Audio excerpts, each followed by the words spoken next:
Okay. Hi, I'm Terry Herald, and I'm a technical coordinator in the Department of Music, Theater, and Dance at OU, and adjunct faculty teaching courses like exploring film music and technical courses, basic audio techniques and recording studio techniques, and private composition lessons. And outside of OU, I'm a composer. I score films, do concert compositions, have my own recording and production studio that I work out of, and am pretty busy all around. Cool, I'll just take it out of the chorus we just overdone.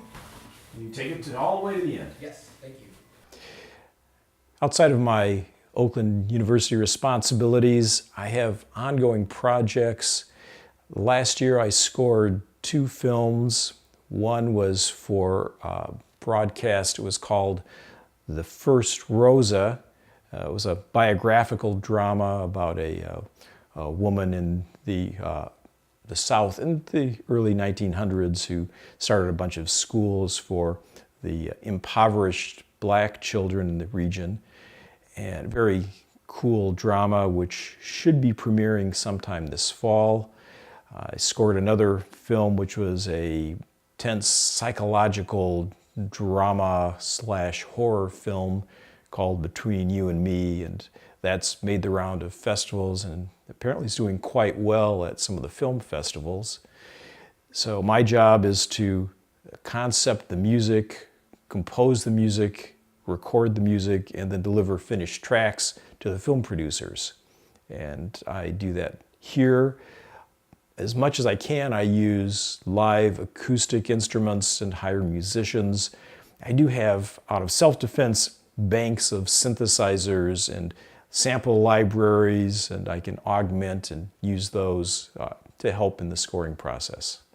In the music industry, there's been a very egalitarian revolution over the last 20 years that involves the cheaper production of high-quality audio gear, which allows basically anyone for a couple $1,000s to have what would have been 20 years ago $1 million recording studio.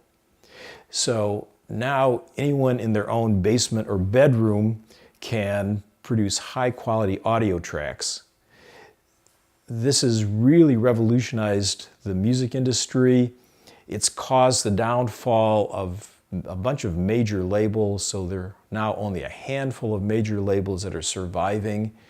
And most of the music produced that you hear is by independent producers and independent artists recording their own materials and then sometimes coming up with distribution deals from major outlets like Warner Brothers, BMG Music, and some of the other major labels.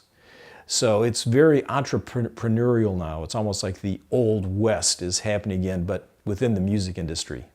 One of the things that I offer for my recording students is the use of my facility for their own projects.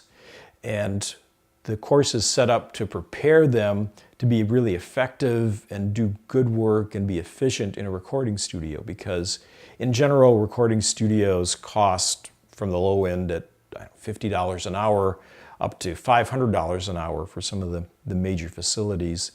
And the key is to be well prepared, understand the process, and be able to effectively come in and capture the music that you have in your mind and that you want to output.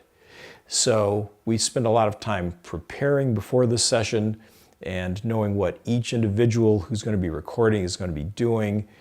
We talk about the choice of microphones. There are thousands of microphones, and which one is the right microphone for your application, and then where do you place the microphone to capture what you want. If you're miking a Marshall stack for a screaming electric guitar, there's a good place to put a microphone to capture that sound.